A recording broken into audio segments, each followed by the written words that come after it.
Hi, this is Andre. We're going to take a look at advanced concepts for looper control sequencing of multiple loops on the Echoplex Digital Pro. Thank you very much to Steven Clements for commissioning this one. A couple of videos back, we started looking at control sequencing for multiple loops. This one is going to go into more detail, looking at some of the finer points of how you can manipulate different effects, both in terms of the kind of MIDI data that you send to the EDP for multiple loop control, and in terms of different parameters and parameter settings that you can use to have the EDP respond to that information in different ways. And now let's check out 4 different multiple loops. Unmuting loop 1.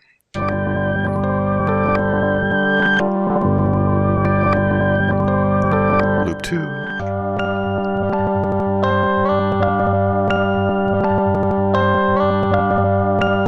Loop 3.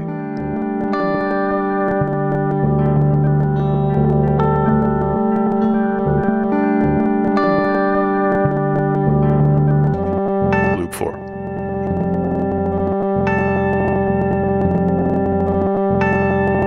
Back to loop 1. All right, let's go back to our kind of bread and butter loops 1, 2, 3, 4 clip.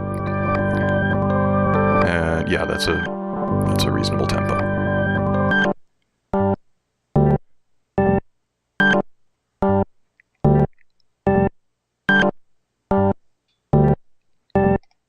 Now you hear how it's gated? It's only playing for as long as the MIDI note is, and as soon as the MIDI note stops, it cuts off. That's because sampler style is set to a different value. So if it's set to attack and it's receiving MIDI commands, then the loops will only sustain for as long as the note is. So it's like a sus playback kind of thing. So let's change the note lengths and see how that sounds.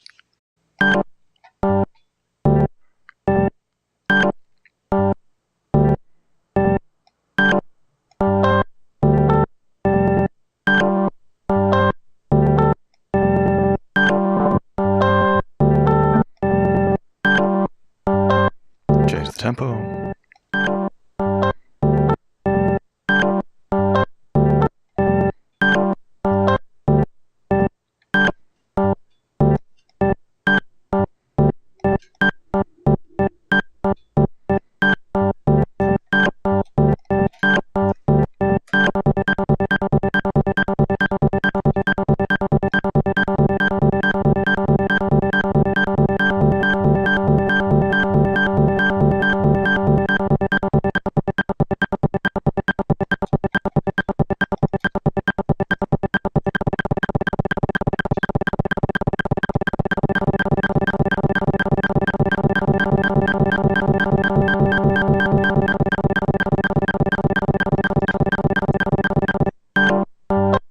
All right. Let's change sampler style to start.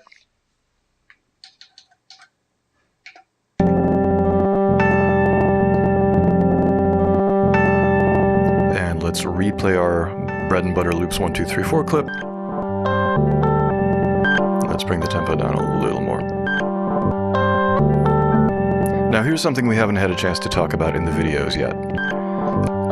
When you're playing back multiple loops, they can actually respond to velocity. So these orange bars here underneath each note represents velocity. I'm going to pause this for just a second. So under the top parameter row, under the undo column, you have the velocity command. I'm going to start playing this clip. If I change the velocity bars under these notes,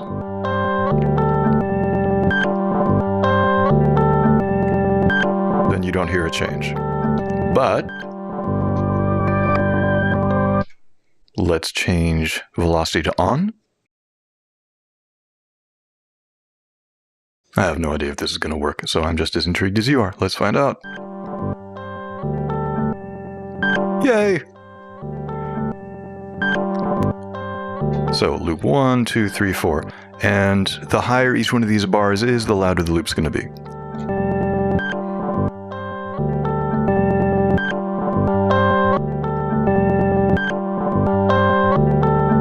So let's try this. Shorten everything a bit.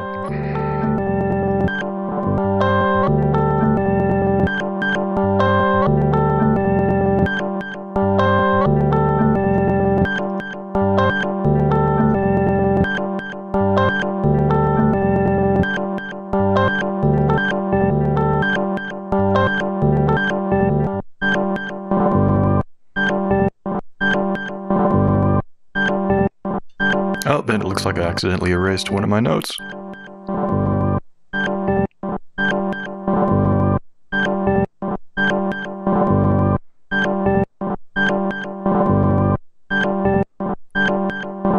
I was afraid of that. Alright, I'm going to get rid of some of these.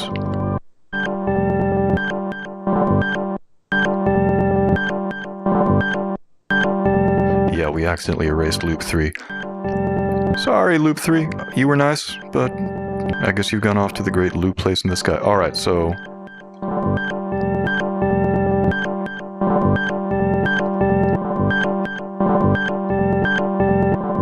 So maybe there's a limit to how much you can send it? Is there an EDP MIDI retrigger stress test? There is now.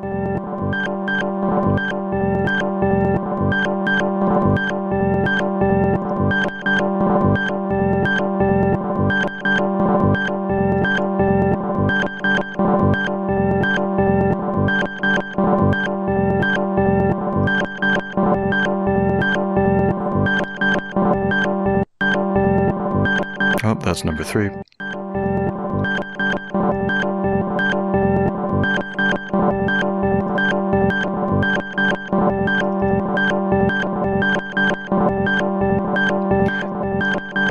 Let's do this too. I'm going to switch back to the attack sampler style.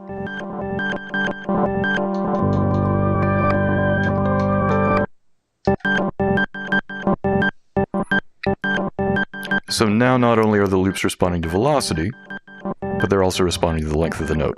Let's slow this down a little bit.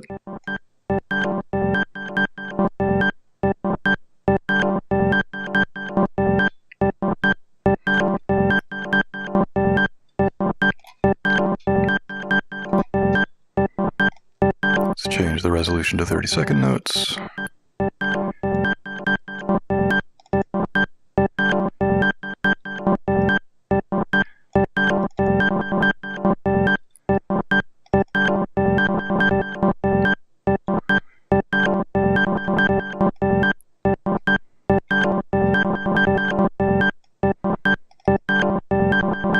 And even though we inadvertently erased loop 3, if I put a note there, then we should get some silence. So let's get some silence.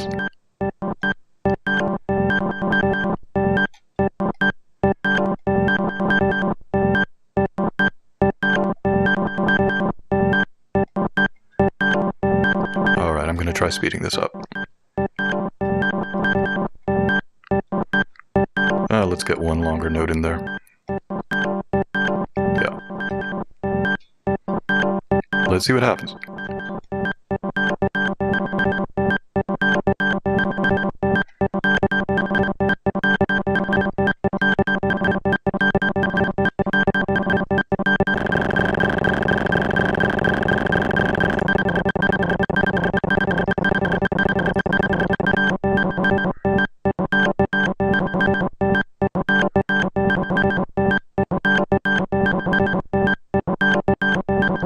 Now I'm going to switch sampler style to run.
And I think I know what happened to poor departed loop 3.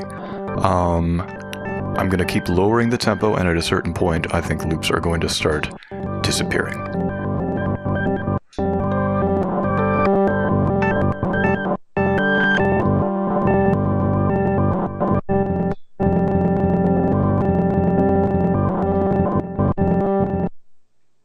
There we go.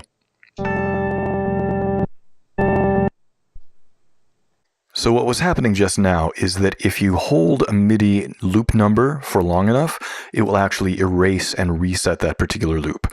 And if you slow the sequencer down to a slow enough tempo, then the MIDI note numbers that are triggering the loops can actually last long enough that they will actually potentially erase the loops. So that could be a cool thing to do deliberately.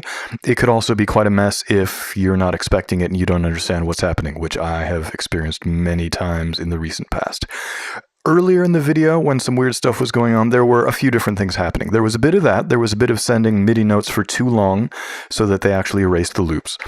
Also, the EDP was set to loop copy and auto record. So that meant that when I was re-entering loops that had been erased, it was actually re-recording new loops from scratch. And in some cases, it was copying loop data into those now empty loops.